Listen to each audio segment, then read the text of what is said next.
새로운 사단장이 계집이라고? 게다가 707 출신이면 우리 보병을 뭘 알겠어? 내 하나하나 가르쳐주마. 육군 사관학교 출신 김철수 대령이 비웃으며 내뱉은 이 말. 하지만 그는 몰랐습니다. 자신 앞에 선 여자가 소말리아 해적을 진압하고 아프가니스탄에서 마지막까지 남았던 특수부대의 전설이라는 것을. 과연 이 오만한 대령은 어떤 대가를 치르게 될까요?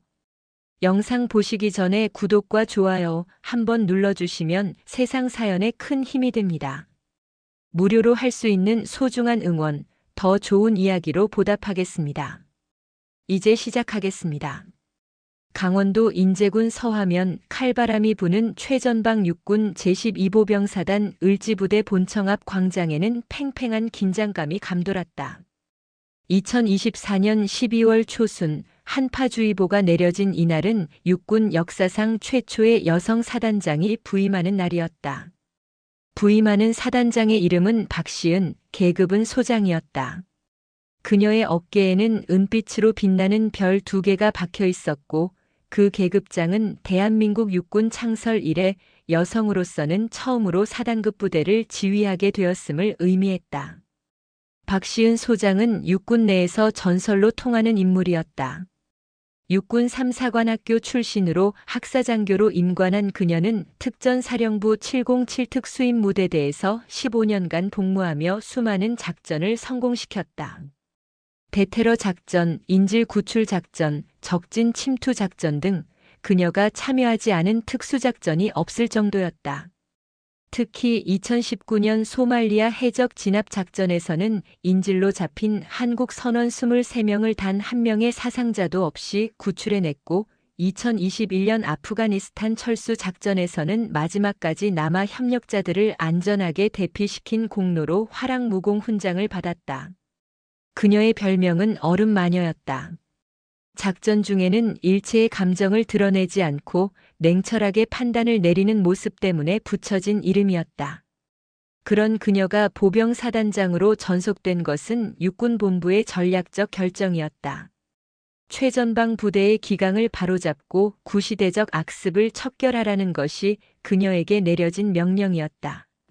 육군본부는 이미 12사단 내부에 심각한 부조리가 만연해 있다는 정보를 입수한 상태였고 박시은 소장은 그 부조리를 도려낼 수술칼로 선택된 것이었다. 이 취임식장에는 12사단 예하 3개 연대장과 각 대대장, 참모들이 모두 집결해 있었다. 하지만 제5연대장 김철수 대령만은 식장의 모습을 드러내지 않았다. 김철수 대령은 육군 사관학교 52기 출신으로 사관학교 출신이라는 자부심 하나로 뭉친 인물이었다. 그는 학사장교 출신에 더구나 여자인 박시은이 사단장으로 오는 것을 처음부터 못마땅하게 여겼다. 김 대령은 자신의 연대 선임 참모들과 술자리에서 이렇게 말하곤 했다. 여자가 무슨 사단장이야. 707에서 헬기나 타고 놀다가 별 달았다고 우리 보병을 뭘 알겠어. 이 취임식이 시작되고 30분이 지났지만 김철수 대령은 여전히 나타나지 않았다. 사단 참모장인 조민호 준장이 당황한 표정으로 박시은 소장에게 다가왔다. 사단장님, 5.1연대장이 연락이 두절된 상태입니다. 부관을 보냈는데 연대장실에 안 계신다고 합니다. 박시은 소장은 차가운 눈빛으로 조 준장을 바라보았다. 그녀의 눈빛에는 이미 모든 상황을 파악했다는 듯한 냉정함이 담겨 있었다. 괜찮습니다, 참모장님. 식은 예정대로 진행하시지요. 제가 직접 찾아가겠습니다. 그러시겠습니까? 제가 동행하겠습니다. 아니요, 혼자 가겠습니다. 연대장실 위치만 알려주십시오. 이 취임식이 끝나고 박시은 소장은 운전병에게 지프차를 준비하라고 지시했다. 5.1연대는 사단 본부에서 약 3km 떨어진 산 중턱에 위치해 있었다. 차량이 연대 정문 위병소에 도착했을 때 위병은 차량을 세웠다. 출입증을 제시하십시오. 운전병이 당황하여 말했다. 이봐, 사단장님 차량이야. 바로 통과시켜. 하지만 위병은 고개를 저었다. 규정상 출입증 없이는 통과가 불가능합니다. 연대장님께서 오늘부터 출입 통제를 강화하라고 지시하셨습니다. 박시은 소장은 차에서 내렸다. 그녀는 전투복 차림이었고 어깨에 소장 계급장이 선명하게 보였다. 위병은 그제야 당황하여 경례를 올렸다. 죄송합니다, 사단장님. 규정을 지킨 건 잘했네. 이름이 뭔가? 일병 최민수입니다. 좋아, 최일병. 자네는 명령에 충실한 군인이야. 그런데 한 가지만 물어보지. 연대장이 언제 그런 지시를 내렸나? 최일병은 머뭇거리다가 대답했다. 오늘 아침 9시쯤입니다. 내가 부임하는 날 아침에 갑자기. 최일병은 대답하지 못했다. 박시은 소장은 작은 미소를 지었다. 그녀는 이미 김철수 대령의 의도를 꿰뚫어 보고 있었다. 자신을 의도적으로 무시하고 사단장의 권위에 도전하는 것이었다. 알았네. 나는 걸어 올라가겠네. 출입증 문제는 내가 책임지지. 사단장님, 제가 연대에 연락하겠습니다. 필요 없어. 운동 삼아 걸어가면 되지. 박시은 소장은 그렇게 말하고 산길을 따라 걷기 시작했다. 운전병이 황급히 뒤따라왔다. 사단장님, 제가 모시겠습니다. 자네는 차량을 지키게.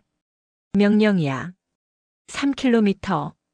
평지라면 30분이면 충분한 거리지만 산길은 가파르고 험했다. 하지만 박시은 소장에게는 아무것도 아니었다. 707 특임대 시절 그녀는 완전 군장을 메고 50km 행군을 밤새 해낸 적이 있었다. 40세의 나이가 무색하게 그녀의 체력은 20대 남자 특전사 대원들과 비교해도 뒤지지 않았다. 20분 후 박시은 소장은 5.1년대 본부 건물 앞에 도착했다. 그녀의 이마에는 땀방울이 맺혀 있었고 전투복에는 흙먼지가 묻어 있었다. 하지만 그녀의 눈빛은 여전히 차가웠다. 연대 본부 당직 사병이 그녀를 보고 깜짝 놀라 경례를 올렸다. 사단장님, 어떻게 오셨습니까? 연대장실이 어디인가? 2층 끝입니다. 박시은 소장은 계단을 올라 복도를 따라 걸었다. 복도는 이상할 정도로 조용했다. 연대장실 앞에 도착했을 때 그녀는 문을 두드리지 않고 손잡이를 잡았다. 문은 잠겨 있지 않았다. 그녀는 문을 열고 안으로 들어갔다. 연대장실 안에서 김철수 대령은 소파에 비스듬히 누워 있었다. 그의 손에는 스마트폰이 들려 있었고 귀에는 이어폰이 꽂혀 있었다. 그는 영화를 보고 있었다. 그의 전투복은 단추가 2개나 풀려 있었고 대령 계급장인 무궁화 3개가 달린 어깨는 소파 등받이에 눌려 있었다. 그 모습은 군인이라기보다는 휴가 중인 대학생 같았다. 박시은 소장이 들어온 지 10초가 지나도 김철수 대령은 눈치채지 못했다. 그녀는 말없이 그의 앞으로 걸어가 소파 맞은편 의자에 앉았다. 그리고 조용히 기다렸다. 30초쯤 지났을까? 김철수 대령이 무언가 이상함을 느끼고 고개를 들었다. 그리고 박시은 소장과 눈이 마주쳤다. 그의 얼굴이 순식간에 굳어졌다. 그는 황급히 이어폰을 빼고 벌떡 일어서려다가 발이 꼬여 앞으로 넘어질 뻔했다. 간신히 소파 팔걸이를 붙잡고 중심을 잡은 그는 떨리는 목소리로 말했다. 사단장님, 언제 오셨습니까? 박시은 소장은 대답 대신 침묵으로 그를 응시했다. 그 침묵은 어떤 질책보다도 무거웠다. 김철수 대령의 이마에서 식은땀이 흘러내렸다. 그는 전투복 단추를 잠그려 했지만 손이 떨려서 제대로 되지 않았다. 자네가 김철수 대령인가? 박시은 소장의 목소리는 낮고 차분했지만 그 안에는 얼음처럼 차가운 분노가 담겨 있었다. 예, 그렇습니다. 이 취임식장에는 왜 나타나지 않았나? 김철수 대령은 변명을 늘어놓기 시작했다. 그게 연대에 급한 일이 있어서 부득이하게. 무슨 급한 일? 그게 병력 점검과 병력 점검은 오전에 끝나는 일이지. 자네가 지금 하던 일이 그보다 더 급한 일인가? 김철수 대령은 입을 열었다 닫았다를 반복했다. 변명의 여지가 없었다. 박시은 소장이 자리에서 일어났다. 그녀는 천천히 김철수 대령에게 다가갔다. 김철수는 자신도 모르게 뒷걸음질을 쳤다. 그의 등이 벽에 닿았다. 김철수 대령, 나를 봐. 그녀의 명령에 김철수는 고개를 들었다. 박시은 소장의 눈을 마주한 순간 그는 온몸이 얼어붙는 듯한 느낌을 받았다. 그 눈빛에는 일체의 감정이 없었다. 분노도 실망도 경멸도 없었다. 오직 냉철한 판단만이 있었다. 그것이 더 무서웠다. 자네는 육군 사관학교를 나왔나? 예, 52기입니다. 그럼 사관학교에서 뭘 배웠나? 상관에 대한 예우는 배우지 않았나? 죄송합니다. 사관은 필요 없어. 나는 자네가 앞으로 어떻게 행동할지가 궁금할 뿐이야. 박시은 소장은 뒤돌아서 문 쪽으로 걸어갔다. 김철수 대령은 안도의 한숨을 쉬려는 순간 그녀가 문 앞에서 멈춰 서더니 고개를 돌려 말했다. 참고로 말하지만 나는 자네 같은 연대장을 적어도 10명은 봤네.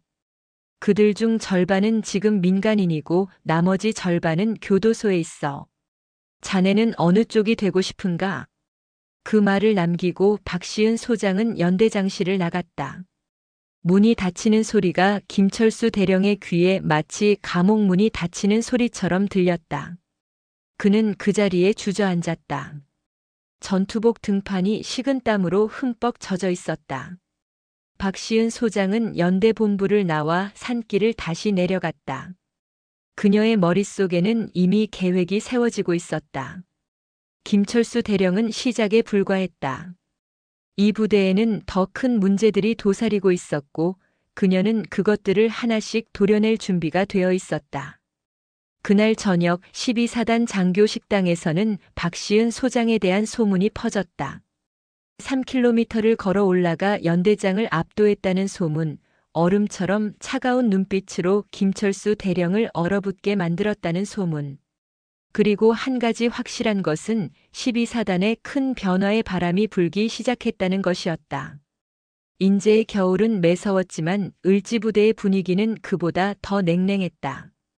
박시은 소장의 어깨에 달린 별 2개는 어둠 속에서도 차갑게 빛나고 있었다. 그것은 정의의 빛이자 부조리에 대한 선전포고였다. 박시은 소장이 12사단에 부임한 지 일주일이 지났다. 그녀는 매일 아침 6시에 사단 본부에 출근하여 각종 보고서를 검토했다. 병력 현황, 장비 가동률, 탄약 보급 상태, 그리고 장병 급식 현황까지. 다른 사단장들이라면 참모들의 요약 보고만 받고 넘어갈 내용들을 그녀는 직접 하나하나 살펴보았다. 그 과정에서 박시은 소장은 이상한 점을 발견했다. 급식 예산 집행 내역과 실제 식자재 입고 내역 사이에 괴리가 있었다. 장부상으로는 매주 고급 식자재가 입고되고 있었지만 장병들의 급식 만족도 설문조사 결과는 최하위권이었다. 특히 5.1연대의 경우 식사 불만 사항이 다른 연대의 3배에 달했다. 12월 둘째 주 수요일 박시은 소장은 결심했다. 예고 없는 현장 점검을 실시하기로 한 것이다. 그녀는 참모장 조민호 준장에게도 알리지 않고 단지 운전병에게만 간단히 지시했다. 5.1연대로 가겠네. 점심시간에 맞춰서. 오전 11시 50분 박시은 소장의 차량이 5.1연대 정문을 통과했다. 이번에는 위병이 즉시 통과시켰다. 일주일 전에 일이 있은 후 연대 전체의 사단장 차량은 무조건 우선 통과시키라는 지시가 내려진 상태였다. 차량은 곧장 병영식당으로 향했다. 병영식당은 연대 본부에서 200m 떨어진 곳에 있었다. 박시은 소장이 차에서 내렸을 때 식당에서는 이미 병사들의 식사가 시작된 상태였다. 그녀는 경호원도 없이 혼자 식당 안으로 걸어 들어갔다. 식당 안은 400명 가까운 병사들로 붐볐다. 하지만 박시은 소장이 들어서자 웅성거리던 소리가 점점 잦아들었다. 병사들은 사단장이 갑자기 나타난 것에 당황하여 자리에서 일어나려 했다. 앉아서 식사하게. 내가 온 걸 신경 쓰지 말고. 박시은 소장의 말에 병사들은 다시 자리에 앉았지만 여전히 긴장한 표정이었다. 그녀는 식당 안을 천천히 둘러보았다.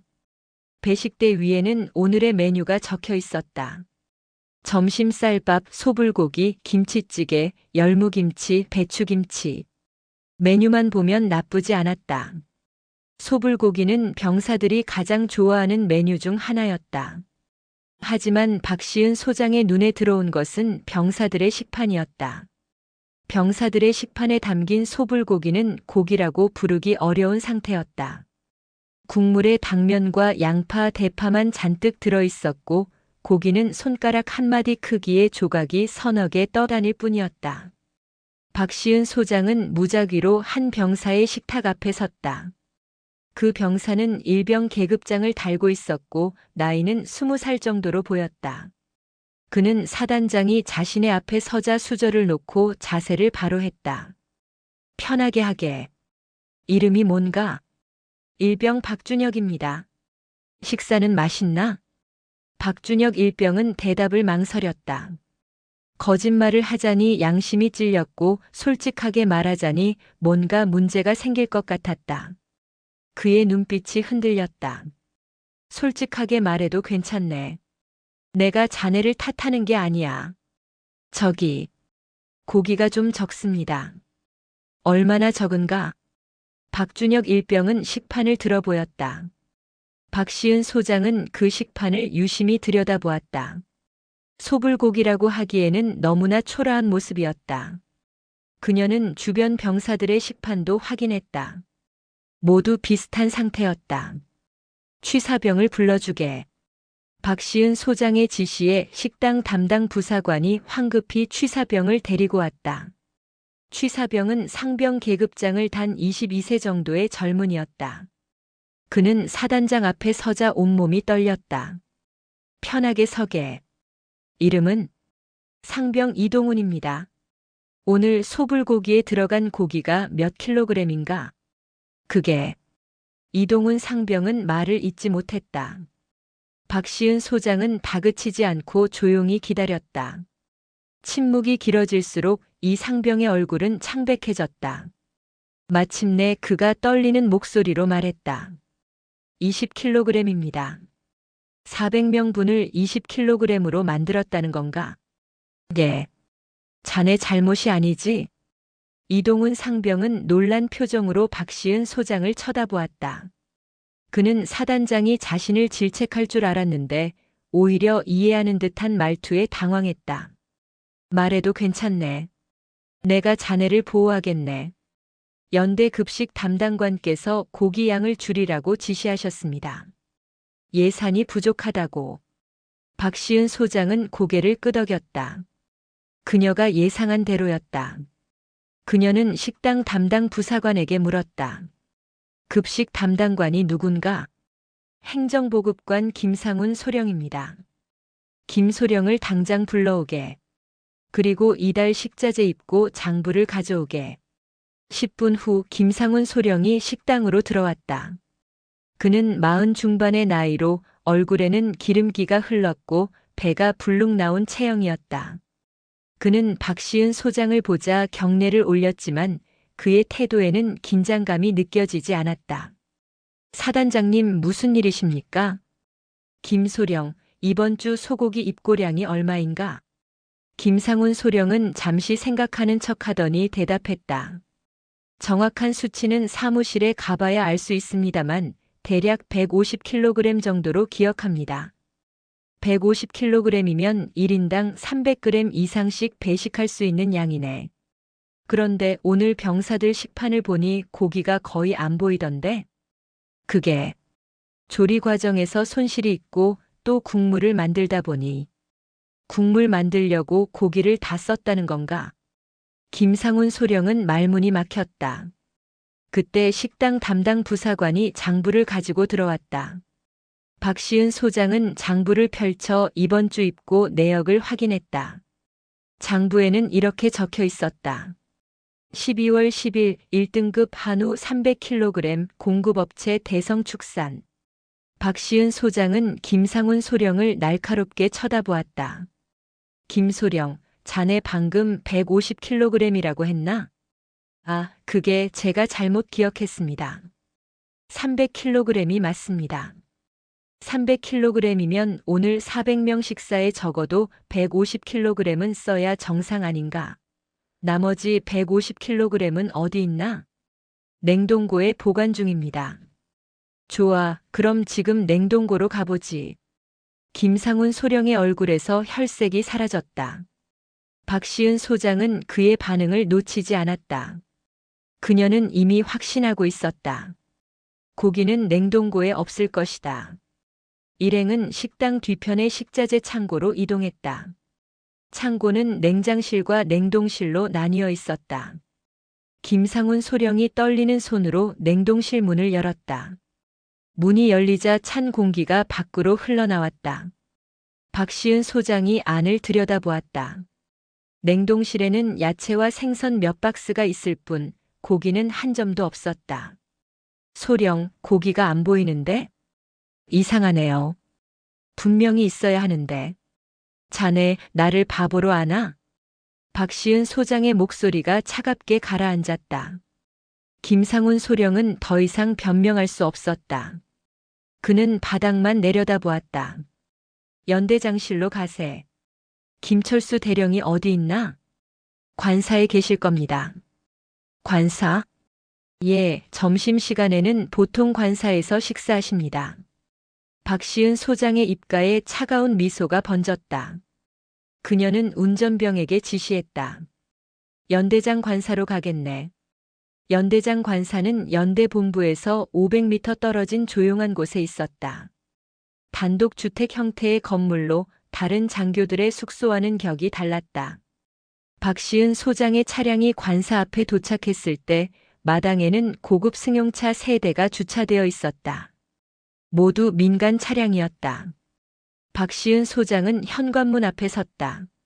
문 안에서는 사람들의 웃음소리가 들려왔다. 그녀는 벨을 누르지 않고 손잡이를 잡아 돌렸다. 문은 잠겨 있지 않았다. 그녀는 문을 열고 안으로 들어갔다. 현관을 지나 거실로 들어서자 그곳에는 4명의 남자가 식탁에 둘러앉아 있었다. 김철수 대령과 3명의 중년 남자들이었다. 식탁 위에는 고급 소고기가 가득 담긴 접시가 놓여 있었고 남자들은 술잔을 기울이고 있었다. 마블링이 선명한 한우 고기는 김철수 대령의 입으로 들어가고 있었다. 박시은 소장이 들어선 순간 거실의 웃음소리가 뚝 끊겼다. 김철수 대령은 입에 물고 있던 고기를 씹다 말고 굳어버렸다. 3명의 중년 남자들도 놀란 표정으로 그녀를 쳐다보았다. 식사 중이신가, 김 대령? 박시은 소장의 차가운 목소리가 거실에 울렸다. 김철수 대령은 황급히 일어나려 했지만 다리에 힘이 풀려 의자에서 미끄러질 뻔했다. 그는 간신히 균형을 잡고 일어서서 경례를 올렸다. 사단장님, 계속 식사하시게. 내가 방해한 것 같군. 박시은 소장은 식탁 위를 둘러보았다. 고급 소고기, 각종 해산물, 그리고 고급 양주병들이 놓여 있었다. 그녀는 소고기 접시를 집어들었다. 고기에는 선명한 마블링이 보였다. 1등급, 아니 1+ 등급의 한우였다. 이 고기 어디서 났나? 그게. 김철수 대령이 말을 더듬는 사이 중년 남자 중 한 명이 나섰다. 그는 명함을 꺼내 박시은 소장에게 건넸다. 저는 대성건설 대표 윤창호라고 합니다. 제가 개인적으로 준비한 겁니다. 대성건설? 혹시 대성축산이라는 회사도 아시나? 윤창호의 얼굴이 굳어졌다. 박시은 소장은 냉소를 지으며 말했다. 군납업체가 납품할 고기를 군인들 입에는 안 넣고 연대장 식탁에 올려놓는군. 이게 애국인가? 거실은 무거운 침묵에 휩싸였다. 박시은 소장은 주머니에서 휴대전화를 꺼내 사진을 찍기 시작했다. 식탁, 고기, 술병들, 그리고 당황한 표정의 남자들까지. 모든 것이 카메라에 담겼다. 김철수 대령, 내일 오전 9시까지 사단 본부로 출두하시오. 그리고 이 자리에 계신 민간인 분들도 국방부 감사관실에서 조사를 받게 될 겁니다. 박시은 소장은 돌아서서 관사를 나갔다. 그녀의 등 뒤로 김철수 대령의 절망적인 한숨소리가 들려왔다. 12사단의 부조리는 이제 수면 위로 떠오르고 있었고 그 중심에는 차가운 칼날 같은 여자가 서 있었다. 김철수 대령은 그날 밤 잠을 이룰 수 없었다. 박시은 소장이 찍은 사진들이 국방부 감사관실로 넘어가면 자신의 군 생활은 끝이었다. 아니, 군 생활만 끝나는 것이 아니었다. 군수물자 부정, 뇌물수수, 직권남용. 이 죄목들이면 군사법원에서 최소 5년 이상의 실형을 받을 수 있었다. 새벽 3시 김철수 대령은 침대에서 일어나 휴대전화를 집어들었다. 그는 한참을 망설이다가 전화번호부에서 한 사람의 이름을 찾았다. 제3군단장 최영도 중장. 그의 마지막 희망이자 지금까지 자신을 보호해준 후원자였다. 전화벨이 3번 울린 후 통화가 연결되었다. 수화기 너머로 최영도 중장의 짜증 섞인 목소리가 들려왔다. 새벽 3시에 전화? 김대령 무슨 일인가? 군단장님 죄송합니다. 급한 일이 생겼습니다. 김철수 대령은 지난 며칠간 일어난 일들을 모두 털어놓았다. 박시은 소장의 급습, 한우 사건의 발각, 그리고 결정적으로 관사에서 찍힌 사진들까지. 그의 목소리는 점점 떨려갔다. 최영도 중장은 한동안 침묵했다. 그 침묵이 김철수 대령에게는 영겁처럼 느껴졌다. 마침내 최 중장이 입을 열었다. 박시은 그 여자가 그렇게까지 나올 줄은 몰랐군. 알았네, 김대령. 자네는 일단 조용히 있게. 내가 처리하겠네. 감사합니다, 군단장님. 하지만 김대령, 이번이 마지막이야. 자네가 너무 허술하게 일을 처리했어. 앞으로는 더 조심하게. 전화가 끊긴 후 김철수 대령은 안도의 한숨을 내쉬었다. 최영도 중장이라면 이 상황을 해결할 수 있을 것이다. 그는 그렇게 믿고 싶었다. 최영도 중장은 전화를 끊고 창밖을 내다보았다. 제3군단 사령부가 있는 이곳에서는 멀리 북한 땅이 희미하게 보였다. 그는 별 3개를 단 지 5년째였다. 그리고 그의 야망은 거기서 멈추지 않았다. 그는 별 4개 육군 참모총장의 자리를 노리고 있었다. 그 야망을 이루기 위해서는 정치권의 지원이 필수였다. 최영도 중장은 지난 10년간 군납 업체들로부터 받은 돈을 정치인들에게 로비하는 데 사용했다. 국회 국방위원회 의원들, 청와대 안보실 관계자들, 그리고 차기 국방부 장관 후보로 거론되는 인사들까지. 그의 인맥은 촘촘한 거미줄처럼 짜여 있었다. 하지만 박시은 소장의 등장은 그 거미줄에 균열을 만들고 있었다. 그녀가 김철수 대령을 끝까지 파헤친다면 결국 자신에게까지 불똥이 튈 것이 분명했다. 최영도 중장은 결심했다. 박시은을 제거해야 했다. 물론 물리적으로 제거하는 것이 아니라 군에서 퇴출시키는 것이었다. 이틀 후 박시은 소장은 제3군단 사령부로 출두하라는 명령을 받았다. 군단장이 직접 보자는 것이었다. 박시은 소장은 그 의도를 충분히 짐작하고 있었다.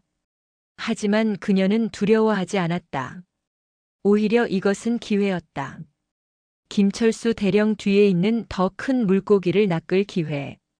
12월 15일 오후 2시 박시은 소장은 제3군단 사령부에 도착했다.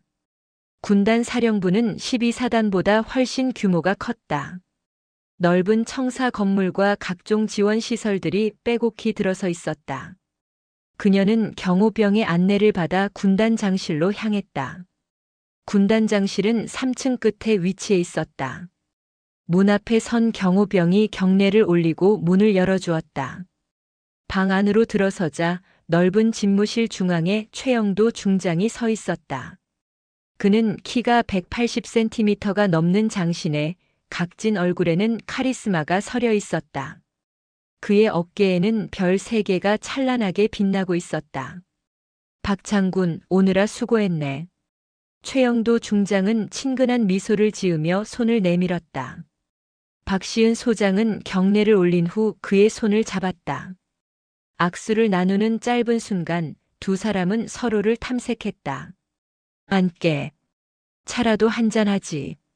최영도 중장은 소파를 가리켰다. 박시은 소장은 소파에 앉았고 최 중장도 그 맞은편에 자리를 잡았다. 부관이 커피를 가져왔다. 최 중장은 커피를 한 모금 마신 후 본론을 꺼냈다. 박 장군, 자네가 12사단에서 고생이 많다고 들었네. 부임하자마자 여러 문제를 발견했다지. 예, 그렇습니다. 군단장님, 김철수 대령건 말이야. 내가 다 들었네. 확실히 그 친구가 잘못했어. 군 급식을 가지고 장난을 쳤으니 말이야. 박시은 소장은 조용히 최영도 중장을 바라보았다. 그의 말투는 부드러웠지만 그 안에 담긴 의도는 명확했다. 넘어가자는 것이었다.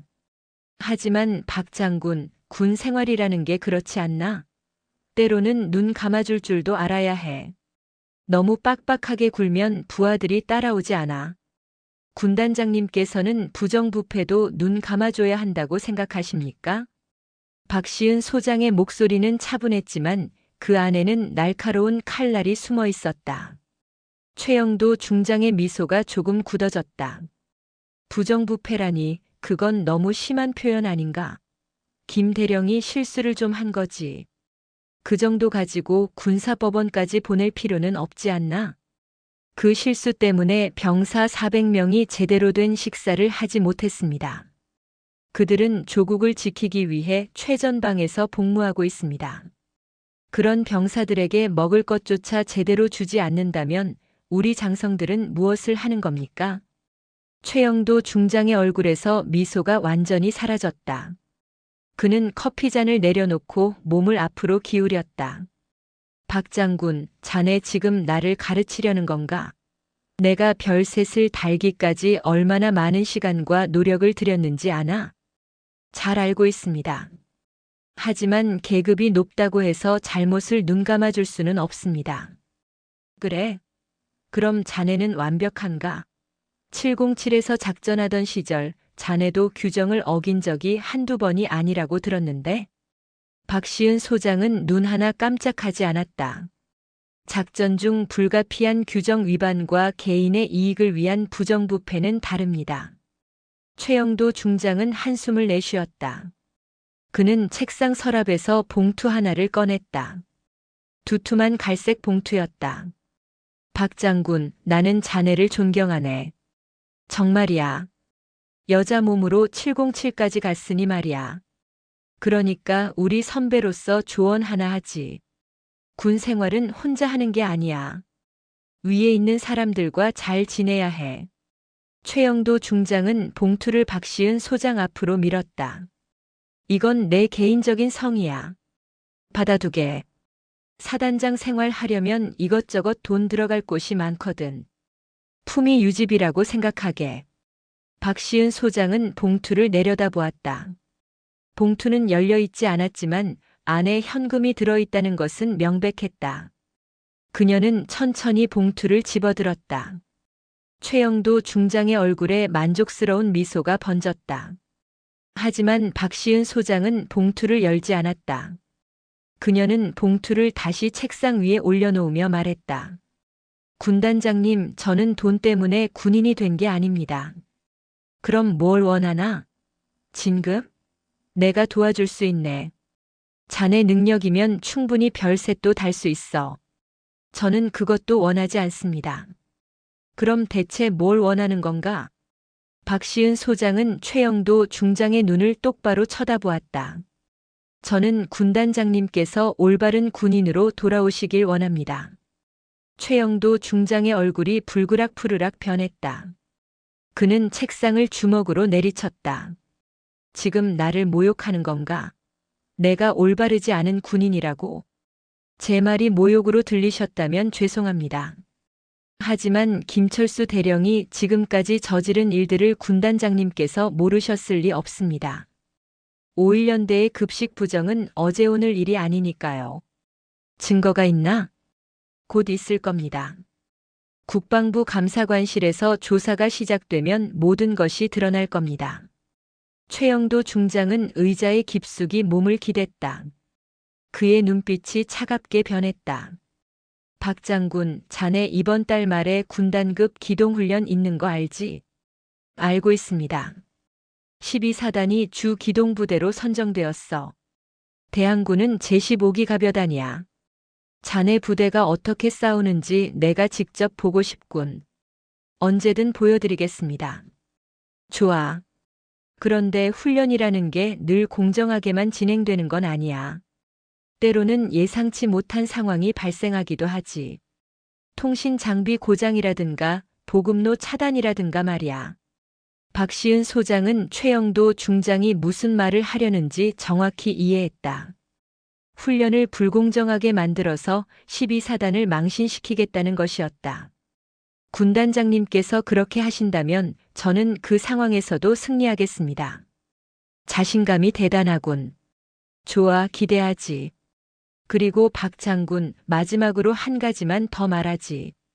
군 조직에서는 혼자 잘난다고 살아남을 수 없어. 결국 조직이 자네를 어떻게 평가하느냐가 중요하지. 그 말씀도 맞습니다. 하지만 저는 조직보다 제 양심을 먼저 따르겠습니다. 박시은 소장은 자리에서 일어나 경례를 올렸다. 최영도 중장은 경례를 받았지만 그의 얼굴에는 노골적인 적의가 드러나 있었다. 박시은 소장이 군단장실을 나간 후 최영도 중장은 책상 위에 봉투를 집어들어 서랍에 다시 집어넣었다. 그리고 전화기를 들어 한 번호를 눌렀다. 작전 참모실로 연결해주게. 훈련 계획을 수정해야겠어. 그날 밤 박시은 소장은 12사단 사단장실에서 참모들을 소집했다. 그녀는 참모들에게 간단히 말했다. 이번 훈련에서 우리는 최악의 조건과 싸워야 할 겁니다. 하지만 우리는 이길 겁니다. 왜냐하면 우리에게는 정의가 있으니까요. 참모장 조민호 준장이 조심스럽게 물었다. 사단장님, 군단장님과 무슨 일이 있었습니까? 별것 아닙니다. 다만 우리가 이번 훈련에서 반드시 이겨야 할 이유가 하나 더 생겼을 뿐입니다. 박시은 소장의 눈빛은 결연했다. 그녀는 이미 전쟁을 시작했다. 별 2개와 별 3개의 전쟁. 그리고 그 전쟁에서 지는 쪽은 군복을 벗어야 할 것이었다. 12월 20일 제3군단 작전회의실에서 기동훈련 계획이 발표되었다. 회의실에는 군단 예하 각 부대의 지휘관들이 모여 있었다. 박시은 소장도 그 자리에 있었다. 작전 참모 김동욱 대령이 스크린 앞에서 브리핑을 시작했다. 이번 훈련의 주 기동부대는 제12보 병사단입니다. 대항군은 제15기 가벼단이 맞습니다. 스크린에 훈련 개요가 표시되었다. 기가벼단은 최신형 K2 전차 50대와 K21 장갑차 30대, 그리고 공격 헬기 지원까지 받는 중무장 부대였다. 반면 12사단은 보병 중심의 경무장 부대였다. 김동욱 대령이 계속 설명을 이어갔다. 훈련 시나리오는 적 기갑부대의 기습 침투입니다. 12사단은 지역 방어 임무를 수행하며 기가벼단의 공격을 24시간 이상 저지해야 합니다. 박시은 소장은 조용히 브리핑을 들었다. 여기까지는 일반적인 훈련 시나리오였다. 하지만 다음 내용부터 달라졌다. 특수 조건을 부여합니다. 첫째, 12사단은 GPS 및 디지털 통신망 사용이 제한됩니다. 적의 전자전 공격을 받았다는 가정입니다. 둘째, 보급로가 차단되어 최소한의 탄약과 식량만 사용 가능합니다. 셋째, 훈련 시작 시간은 공개하지 않습니다. 48시간 내 언제든 기습 공격이 있을 수 있습니다. 회의실이 웅성거렸다. 다른 사단장들이 서로 눈빛을 교환했다. 이것은 명백히 불공정한 조건이었다. 박시은 소장은 표정 변화 없이 최영도 중장을 바라보았다. 최 중장은 그녀의 시선을 받으며 냉소를 지었다. 브리핑이 끝난 후 참석자들이 하나둘 회의실을 빠져나갔다. 박시은 소장이 나가려 할 때 최영도 중장이 그녀를 불렀다. 박 장군 잠깐. 박시은 소장은 돌아섰다.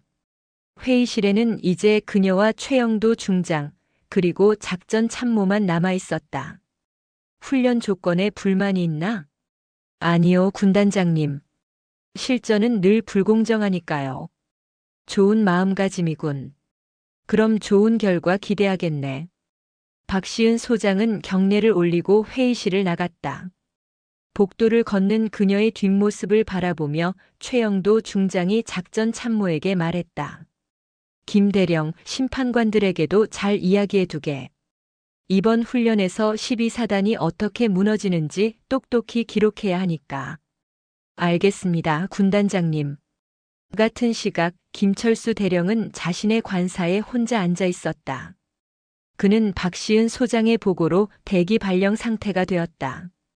군사법 위반 혐의로 군 검찰의 조사를 받고 있었지만 아직 구속되지는 않은 상태였다.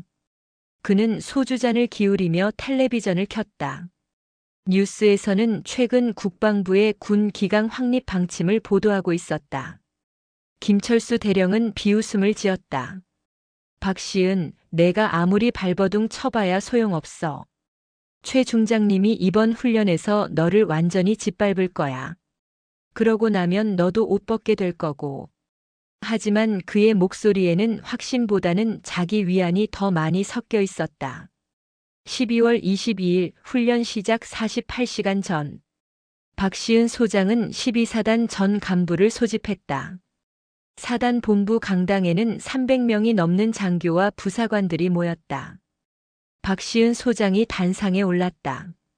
이번 훈련에서 우리가 직면할 조건들은 여러분도 알고 있을 겁니다. 통신 제한, 보급 부족, 기습 공격. 객관적으로 보면 우리에게 불리한 조건입니다. 강당이 조용해졌다. 모두가 사단장의 다음 말을 기다렸다. 하지만 역사를 돌이켜보면 약자가 강자를 이긴 전투는 무수히 많습니다. 한니발의 칸나의 전투, 이순신 장군의 명량해전, 6.25 전쟁의 인천 상륙작전. 모두 절대적으로 불리한 상황에서 전략과 전술로 승리한 사례들입니다. 박시은 소장은 스크린에 인제군 지형도를 띄웠다. 우리에게는 지형이 있습니다. 이 산악 지형은 기갑부대에게는 악몽이지만 보병에게는 축복입니다. 우리는 이 땅을 누구보다 잘 알고 있습니다. 여기가 우리의 집이니까요. 그녀는 지도의 여러 지점을 가리키며 설명을 이어갔다. 작전명은 호랑이 함정입니다. 우리는 적을 우리가 원하는 곳으로 유인하고 그곳에서 각계 격파합니다. 통신이 제한되면 신호탄과 깃발을 사용합니다. 탄약이 부족하면 지형을 무기로 삼습니다. 보급이 끊기면 현지에서 해결합니다. 참모장 조민호 준장이 손을 들었다. 사단장님, 기갑여단의 화력과 기동력을 어떻게 상쇄할 수 있습니까? 좋은 질문입니다. 기갑부대의 강점은 평지에서 발휘됩니다. 하지만 좁은 산길에서는 전차는 그저 큰 표적일 뿐입니다. 우리는 그들을 산속으로 끌어들이고 움직이지 못하게 만들 겁니다. 박시은 소장은 각 연대장들에게 구체적인 임무를 부여했다. 51연대는 주 방어선을 담당하고 52연대는 측면 공격을, 53연대는 후방 차단을 맡았다. 각 대대는 지정된 매복 지점에서 대기하다가 신호에 따라 움직이는 것이었다. 마지막으로 한 가지 더. 이번 훈련은 단순한 훈련이 아닙니다. 이것은 우리가 올바른 군인으로서 살아갈 수 있는가에 대한 시험입니다. 우리가 지면 부정부패가 이기는 겁니다. 우리가 이기면 정의가 살아있다는 것을 증명하는 겁니다. 강당이 다시 조용해졌다. 박시은 소장의 말은 단순히 훈련의 승패를 넘어서는 의미를 담고 있었다. 장교들의 눈빛이 달라졌다. 여러분, 우리 함께 호랑이가 됩시다. 훈련 D-1일 12월 23일 밤. 12사단 병력은 지정된 지역의 배치를 완료했다. 박시은 소장은 사단 전술지휘소에서 마지막 점검을 하고 있었다. 디지털 장비들은 이미 작동을 멈춘 상태였다. 대신 아날로그 지도와 나침반 그리고 무전기 대신 신호탄과 깃발이 준비되어 있었다. 참모장 조민호 준장이 걱정스러운 표정으로 말했다. 사단장님, 솔직히 이길 수 있을까요? 조 장군, 이기고 지는 것은 중요하지 않습니다. 중요한 것은 우리가 어떻게 싸우느냐입니다. 우리가 최선을 다한다면 그것이 바로 승리입니다. 하지만 군단장님은 우리가 무너지길 바라겠죠. 하지만 우리는 무너지지 않을 겁니다. 왜냐하면 우리 뒤에는 지켜야 할 것들이 있으니까요. 조국도 명예도 그리고 무엇보다 우리 병사들도. 그날 밤 11시 47분 훈련 개시 신호가 떨어졌다. 예고 없는 기습이었다. 제15기 가벼단의 전차와 장갑차들이 엔진 소리를 울리며 인제군 방향으로 진격하기 시작했다. 여단장 박철민 준장은 지휘 차량에서 무전을 보냈다. 전 부대에 전달. 목표는 12사단 사단본부. 최단 시간 내 돌파한다. 저항은 미미할 것으로 예상된다. 기가벼단은 자신만만했다. 최신형 전차 50대와 장갑차 30대, 여기에 공격 헬기 지원까지. 보병 사단이 이 화력을 막는다는 것은 불가능에 가까웠다. 적어도 그들은 그렇게 생각했다. 하지만 그들이 산길에 들어선 순간 상황이 달라지기 시작했다. 첫 번째 복병은 도로였다. 넓은 2차선 도로는 어느 순간 좁은 1차선 산길로 바뀌었다. 전차들은 종대로 늘어서서 천천히 움직일 수밖에 없었다. 기동력이 반감되었다. 두 번째 복병은 어둠이었다. 조명탄도 없이 전조등만 켜고 가는 전차들은 시야가 제한되었다. 그리고 그 어둠 속에서 12사단 병사들은 조용히 숨을 죽이고 있었다.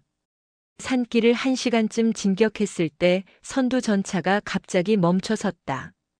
도로에 거대한 바위가 굴러떨어져 있었다. 전차장이 무전을 보냈다. 도로 차단. 공병 지원 요청. 하지만 그 순간 산 양쪽에서 빨간 신호탄이 하늘로 올라갔다. 그리고 곧이어 산비탈에서 수십 개의 바위와 통나무가 굴러내려왔다. 심판관들이 탑승한 차량들이 화이트보드를 들어 올렸다. 전차 3대 기동 불능 장갑차 5대 전복. 박철민 준장은 당황했다. 무슨 일이야? 보고해. 도로가 완전히 차단되었습니다. 돌파 불가능. 우회로를 찾아. 하지만 우회로는 더 좁은 길이었다. 전차가 진입하자마자 양쪽 산에서 12사단 병사들이 모습을 드러냈다. 그들은 훈련용 모의 장비를 들고 있었다. 연막탄이 터지며 시야가 차단되었다. 심판관들이 판정을 내렸다. 전차 5대 무력화 장갑차 8대 격파. 새벽 2시 기가벼단은 예상 진격로의 절반도 가지 못하고 병력의 30%를 상실했다. 박철민 준장은 믿을 수 없었다. 이게 말이 되나? 보병이 전차를 이렇게 무력화시킨다고. 심판관장이 무전으로 대답했다. 여단장님, 전차는 지형에 갇혔습니다. 규정상 격파 판정이 맞습니다. 박철민 준장은 이를 갈았다. 하지만 여기서 물러설 수는 없었다. 그는 공격 헬기 지원을 요청했다. 헬기 2대가 출격하여 12사단 진지를 향해 날아갔다. 하지만 산악 지형에서 보병을 찾는 것은 쉽지 않았다. 게다가 12사단 병사들은 대공포모의 장비로 헬기를 조준하고 있었다. 심판관이 판정을 내렸다. 헬기 1대 격추, 1대 회항. 새벽 4시 기가벼단은 완전히 발이 묶였다. 도로는 차단되었고 우회로는 함정이었으며 공중 지원도 무력화되었다. 박철민 준장은 마침내 후퇴 명령을 내렸다. 같은 시각 박시은 소장은 전술지휘소에서 무전을 받았다. 사단장님, 적 기갑여단 후퇴 중입니다. 좋아. 하지만 방심하지 마라. 이건 시작일 뿐이야. 하지만 그녀의 예상과 달리 기갑여단은 재공격하지 못했다. 훈련 심판관단은 기갑여단의 피해율이 60%를 넘었다고 판정했다. 규정상 전투 지속 불가 상태였다.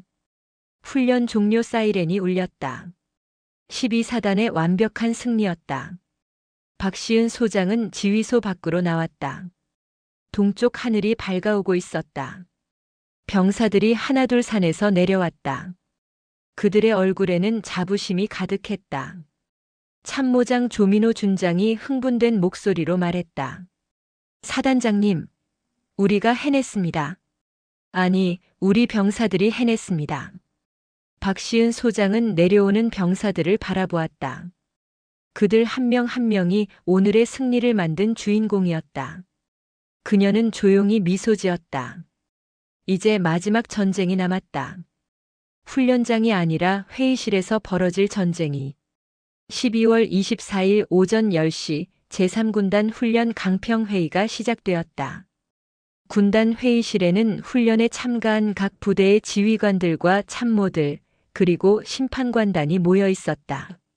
최영도 중장이 상석에 앉았고 박시은 소장은 그 맞은편에 자리를 잡았다. 회의실의 분위기는 무겁고 냉랭했다. 심판관장 이승호 대령이 단상에 올라 훈련 결과를 발표했다. 이번 기동훈련은 제12보병 사단의 완벽한 승리로 끝났습니다. 제15기 가벼단은 작전 개시 6시간 만에 전력의 60%를 상실했고 임무 목표인 사단 본부 진출에 실패했습니다.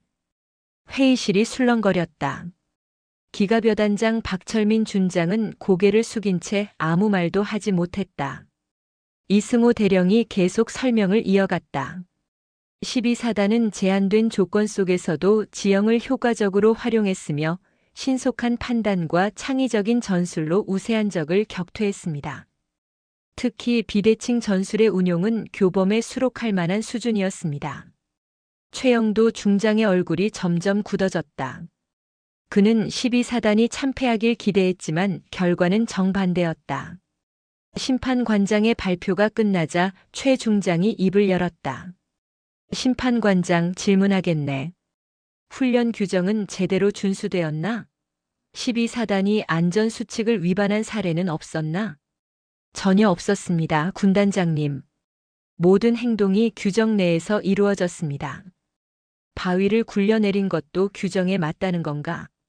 예, 훈련 구역 내 자연 지형 지물의 활용은 허용됩니다.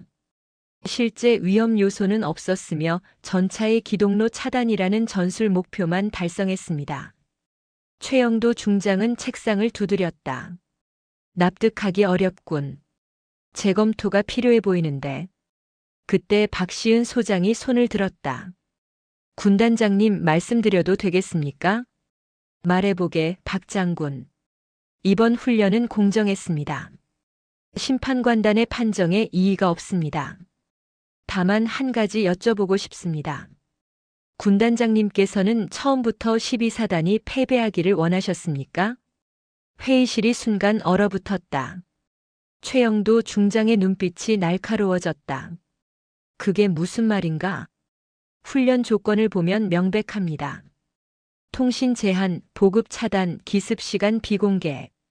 이 모든 조건은 12사단에게만 불리하게 작용하도록 설계되었습니다. 훈련이란 원래 어려운 조건에서 실시하는 거야. 실전은 더 가혹하니까. 맞습니다. 하지만 공정한 훈련과 의도적인 방해는 다릅니다. 군단장님께서는 개인적인 감정으로 훈련 조건을 조작하셨습니다. 최영도 중장이 자리에서 일어섰다. 박 소장, 지금 상관에게 무례한 발언을 하는 건가? 무례한 것은 죄송합니다. 하지만 진실은 말씀드려야 합니다. 박시은 소장도 자리에서 일어났다. 그녀는 가방에서 서류 뭉치를 꺼내 회의 탁자 위에 올려놓았다. 이것은 지난 3년간 5.1년대의 군수물자 입출고 기록입니다. 장부상 입고량과 실제 사용량 사이에 상당한 차이가 있습니다. 사라진 물자의 총액은 약 2억 원에 달합니다. 회의실이 다시 술렁거렸다. 박시은 소장은 다른 서류를 꺼냈다. 이것은 군납업체 대성축산과 대성건설의 대표 윤창호 씨의 은행 거래 내역입니다. 매달 일정 금액이 김철수 대령의 계좌로 입금되었고 그중 일부가 다시 제3군단의 비공식 계좌로 송금되었습니다. 최영도 중장의 얼굴이 창백해졌다. 그건 어디서 구한 자료인가? 합법적인 경로입니다. 국방부 감사관실의 협조를 받았습니다. 박시은 소장은 마지막 서류를 꺼냈다. 그리고 이것은 김철수 대령의 자술서입니다. 그는 자신이 받은 뇌물의 일부를 군단 차원으로 상납했다고 진술했습니다. 그 돈이 어디로 갔는지 누가 관리했는지도 모두 기록되어 있습니다. 최영도 중장은 더 이상 말을 잇지 못했다. 회의실의 다른 지휘관들은 놀란 표정으로 두 사람을 바라보았다. 박시은 소장이 조용히 말을 이었다. 군단장님, 저는 군단장님을 존경했습니다. 별 3개를 다신 분이니까요. 하지만 군단장님은 그 별을 지키기 위해 더 큰 별을 탐했고 그 과정에서 군인의 명예를 잃으셨습니다. 박 소장, 자네 지금. 저는 이 자료들을 이미 국방부 감사관실과 군 검찰에 제출했습니다. 조사는 이미 시작되었습니다. 군단장님, 마지막으로 한 말씀만 드리겠습니다. 지금이라도 스스로 진실을 말씀하시는 것이 군인으로서의 최소한의 예의입니다. 최영도 중장은 책상을 붙잡고 서 있었다. 그의 손이 떨리고 있었다. 오랜 침묵 끝에 그가 입을 열었다. 회의는 여기까지다. 모두 나가게. 지휘관들이 하나둘 회의실을 빠져나갔다. 마지막까지 남은 것은 박시은 소장과 최영도 중장, 그리고 참모장뿐이었다. 최 중장은 의자에 주저앉았다. 박 장군, 자네가 이겼네. 이긴 게 아닙니다. 그저 해야 할 일을 했을 뿐입니다. 군 생활 30년을 이렇게 끝내게 될 줄은 몰랐어. 군단장님께서 선택하신 길입니다. 최영도 중장은 쓸쓸하게 웃었다. 나는 별 4개를 원했어. 참모총장이 되고 싶었지. 하지만 그러려면 돈이 필요했고 연줄이 필요했어. 그게 현실이야. 그 현실이 잘못된 겁니다. 박시은 소장은 경례를 올렸다. 최영도 중장도 천천히 자리에서 일어나 경례를 받았다. 그것이 두 사람의 마지막 대면이었다. 일주일 후 최영도 중장은 군 검찰의 조사를 받았다. 뇌물수수, 직권남용, 군수물자, 부정유통 방조 등 여러 혐의가 확인되었다. 그는 중장 계급을 유지한 채 예편 처리되었고 이후 군사법원에서 징역 3년에 집행유예 5년을 선고받았다. 별 3개는 그의 어깨에 그대로 있었지만 그 빛은 이미 사라진 지 오래였다. 김철수 대령은 군사법원에서 징역 2년 실형을 선고받았다. 그는 계급이 대위로 강등되었고 전역 후 교도소로 향했다. 군납업체 대표 윤창호는 업무상 배임과 뇌물 공여 혐의로 재판을 받게 되었다. 2025년 1월 15일 박시은 소장은 12사단 사단장실에서 새해 첫 업무를 시작했다. 그녀의 책상 위에는 한 통의 공문이 놓여 있었다. 국방부로부터 온 것이었다. 내용은 간단했다. 12사단의 기강 확립과 훈련 우수 사례를 치하하며 박시은 소장에게 표창을 수여한다는 것이었다. 참모장 조민호 준장이 사단장실로 들어왔다. 사단장님 축하드립니다. 고맙네, 조 장군. 하지만 이건 나 혼자 받을 표창이 아니야. 12사단 전체가 받아야 할 영예지. 사단장님 덕분입니다. 사단장님이 아니었다면 우리는 여전히 썩은 시스템 속에서 살았을 겁니다. 박시은 소장은 창밖을 바라보았다. 겨울산은 여전히 하얗게 눈으로 덮여 있었다. 차가운 바람이 불었지만 그녀는 더 이상 추위를 느끼지 않았다. 그녀가 지켜야 할 것들이 이곳에 있었다. 병사들의 웃음소리, 정의로운 군대, 그리고 자랑스러운 계급장. 그날 오후 박시은 소장은 사단 전체 집합을 명령했다. 본부 광장에 3,000명의 장병들이 모였다. 그녀는 단상에 올라 마이크를 잡았다. 장병 여러분, 지난 2달은 우리 모두에게 힘든 시간이었습니다. 부조리와 싸웠고 불공정한 조건에서 훈련을 치렀습니다. 하지만 우리는 이겨냈습니다. 광장이 조용했다. 3,000명의 눈이 박시은 소장을 향해 있었다. 여러분이 궁금해할 것 같아서 말씀드립니다. 최영도 전 군단장과 김철수 전 연대장은 법의 심판을 받게 되었습니다. 정의는 늦게 왔지만 결국 왔습니다. 박시은 소장은 잠시 말을 멈추었다.